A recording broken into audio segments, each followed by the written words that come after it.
नमस्कार, न्यूज 24 के खास शो खेला होबे में आप सभी का बहुत बहुत स्वागत है। आपके साथ मैं हूं पूजा। पश्चिम बंगाल में आखिरी 3 चरण का मतदान बाकी है और इससे ठीक पहले नया खेला हुआ है। ममता बनर्जी ने ऐलान किया है कि कोरोना के खतरे को देखते हुए अब वो रैली नहीं करेंगी, तो दूसरी तरफ पीएम मोदी की रैली में बड़ा बदलाव किया गया है। पीएम मोदी अब वर्चुअल रैली करेंगे। इससे पहले राहुल गांधी ने पहल करते हुए कोरोना संकट के बीच रैली नहीं करने का ऐलान किया था। ऐसे में सबने अपना दांव चला है, तो चुनाव के आखिरी चरण में क्या नया खेला होगा, आइए देखते हैं।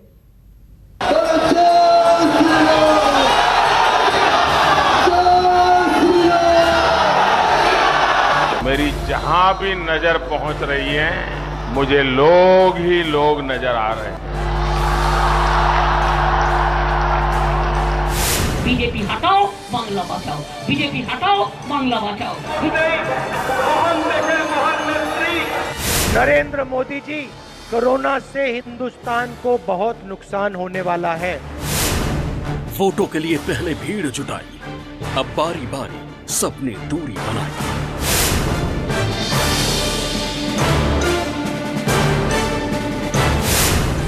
राहुल गांधी ने राह दिखाई, बदल गई बंगाल की लड़ाई।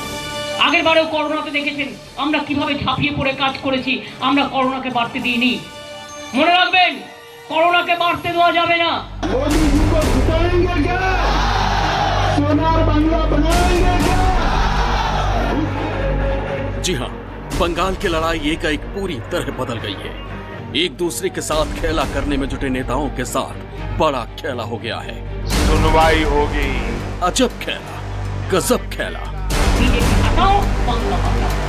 वो खेला जिसकी उम्मीद किसी को नहीं थी, न वोटर को न नेता को। बंगाल की बीजेपी सरकार। ये खेला नहीं होता अगर राहुल गांधी ने खेला नहीं किया होता। राहुल आधे चुनाव के बाद बंगाल के मैदान में उतरे। उन्हें बंगाल में 2 रैली करनी थी, लेकिन एक रैली की और कोरोना को लेकर विरोधियों की घेराबंदी। 1 साल पहले कोरोना आया। पिछले साल फरवरी में मैंने और कांग्रेस पार्टी के सब नेताओं ने कहा, नरेंद्र मोदी जी, कोरोना से हिंदुस्तान को बहुत नुकसान होने वाला है। आप तैयारी करिए, अर्थव्यवस्था को बचाने का काम शुरू कीजिए। हालांकि राहुल गांधी ने अपनी दूसरी रैली को रद्द कर दिया और खेल गए। राहुल गांधी ने ट्विटर के तहखाने में जाकर ऐलान कर दिया, कोविड संकट को देखते हुए मैंने पश्चिम बंगाल की अपनी सभी रैली रद्द करने का निर्णय लिया है। राजनीतिक दलों को सोचना चाहिए कि ऐसे समय में इन रैलियों से जनता और देश को कितना खतरा है। राहुल ने यह घोषणा की तो उनकी वाहवाही होने लगी। सोशल मीडिया पर राहुल का हवाला देकर मोदी और ममता को घेरा जाने लगा। लोग कहने लगे कि चुनाव जरूरी है या जान, वोट जरूरी है या इंसान। आखिर कोरोना काल में रैलियां क्यों हो रही हैं? भारी भीड़ क्यों जुटाई जा रही है?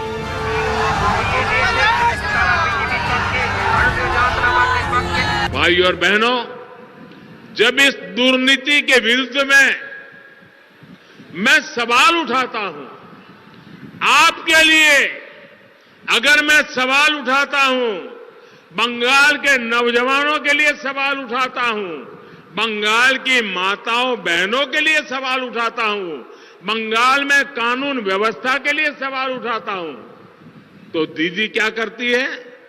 जवाब नहीं देती है, मुझको गाली देती है। कहती है मोदी से कान पकड़वाकर उठक बैठक करवाएगी। আমি অনেক প্রধানমন্ত্রী দেখেছি, আমিও 7 বার লোকসভার এমপি ছিলাম। বিজেপি হচ্ছে দানবের দল, দৈত্যের দল, রাবণের দল, দুর্যোধনের দল, দুঃশাসনের দল, দুরাচারের দল, অশান্তির দল, সন্ত্রাসের দল, মানুষের পেট বন্ধ করে দেওয়ার দল। राहुल गांधी के एक ट्वीट ने बंगाल चुनाव की सारी लड़ाई बदल दी और इस खेला का सबसे पहले एहसास ममता बनर्जी को हुआ। दीदी को लगा कि अगर अब भी रैली करती रही तो गेम खराब हो जाएगा, सारी मेहनत पर पानी फिर जाएगा, इसलिए वो भी खेल गई। टीएमसी ने ऐलान कर दिया, बंगाल चुनाव में सीएम ममता बनर्जी अब कोलकाता में प्रचार नहीं करेंगी। वो प्रतीकात्मक तौर पर शहर में चुनाव प्रचार के आखिरी दिन सिर्फ एक बैठक करेंगी। बाकी सभी जिलों में भी उन्होंने चुनावी रैलियों का समय घटा दिया है। अब वहीं सिर्फ 30 मिनट की रैली करेंगी। बांग्ला के गुजरात होते देवो ना, देवो ना, देवो ना। अपने लाखों समर्थकों को संबोधित करने वाली ममता बनर्जी को अब सूबे की फिक्र सताने लगी है। ऐसा नहीं है, बल्कि सारा खेल वोट बैंक का है। अगर वो रैली रद्द ना करती तो सवाल उठने लाजमी थे कि जब राहुल गांधी अपनी रैली रद्द कर सकते हैं तो वो क्यों नहीं। इसलिए मौके पर चौका मारने में माहिर ममता बनर्जी ने चुनावी रणनीति फौरन बदल डाली। এই কোভিডটা হয়েছে নরেন্দ্র মোদির জন্য। নির্বাচনের সময় আমি প্রাইম মিনিস্টারের 10টা মিটিং অ্যাটেন্ড করেছি। নির্বাচন কমির সময় তোমার যেদিন নির্বাচনী মিটিং নেই, তুমি একটা মিটিং ডেকে বসে থাকছো। একদিন মিটিং আমি নাইবা গেলাম, তাতে কি যায় আসে? আমি তো প্রত্যেকটা মিটিং করেছি তোমার সাথে। লাভটা কি হয়েছে? লাভটা কি হয়েছে? লাস্ট মিটিং এ আমি বলেছিলাম কোভিড ইনজেকশনটা আমাদের দিতে দাও, আমরা পয়সা দিয়ে কিনে নেব।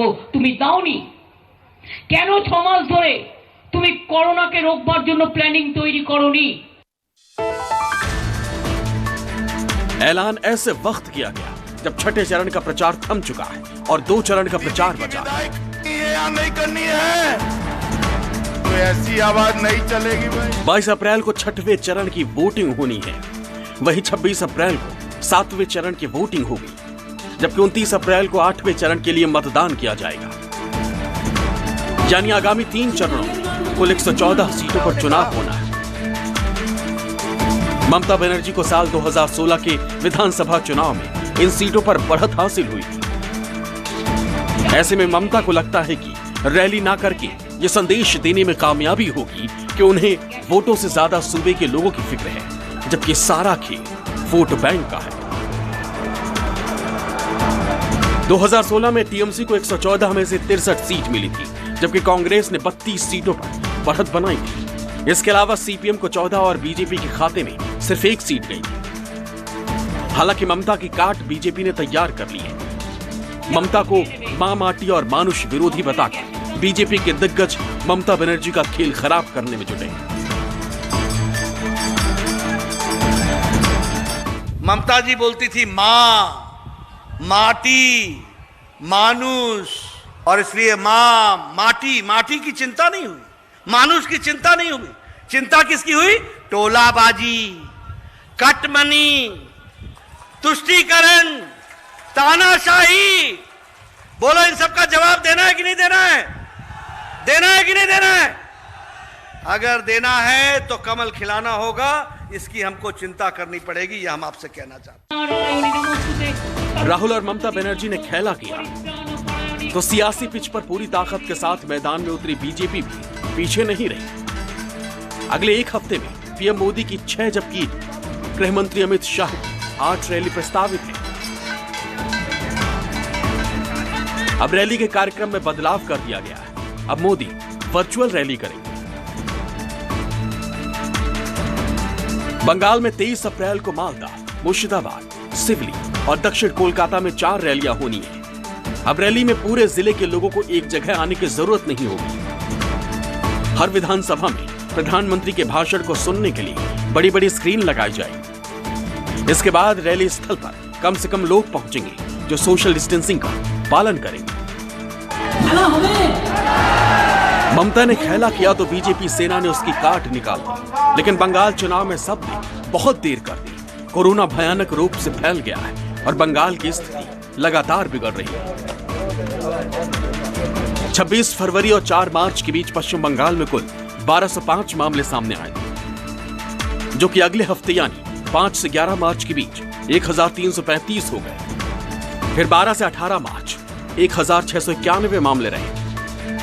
19 से 25 मार्च के बीच 2555 मामले। वहीं 26 मार्च से 2 अप्रैल के बीच हफ्ते में 6895 केस सामने आए।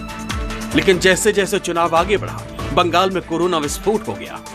3 से 9 अप्रैल के बीच 14,797 मामले आए और 10 से 16 अप्रैल के बीच बढ़कर यह आंकड़ा 33,297 तक पहुंच गया।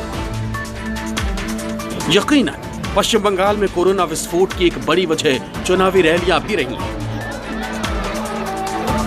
क्योंकि तमाम पार्टी कोरोना को दरकिनार कर अब तक लाखों की भीड़ के साथ अपने अपने प्रचार में जुटी थी। हालांकि ममता बनर्जी ने बाकी चरणों के चुनाव को एक साथ कराने की बात जरूर की है।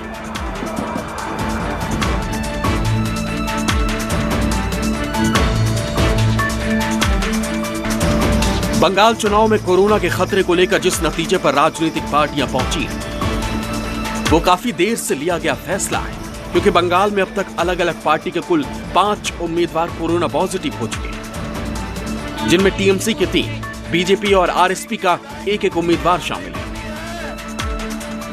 हालांकि चुनाव के आखिरी दौर में रैली न करने का दाव किसके साथ खेला करेगा और किसका वोटों से थैला भरेगा, देखना बाकी है।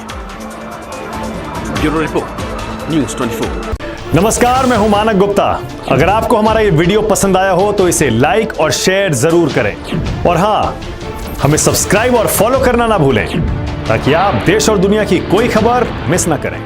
चाहे कोई ब्रेकिंग न्यूज हो या कोरोना वायरस से जुड़ी कोई भी अपडेट, पॉलिटिक्स हो या आपकी जेब से जुड़ी कोई खबर, इलेक्शन की कोई न्यूज हो, कोई कंट्रोवर्सी हो या फिर कोई वायरल वीडियो, सब कुछ मिलेगा न्यूज़ 24 पर। तो जुड़े रहिए हमारे साथ और देखते रहिए न्यूज़ 24।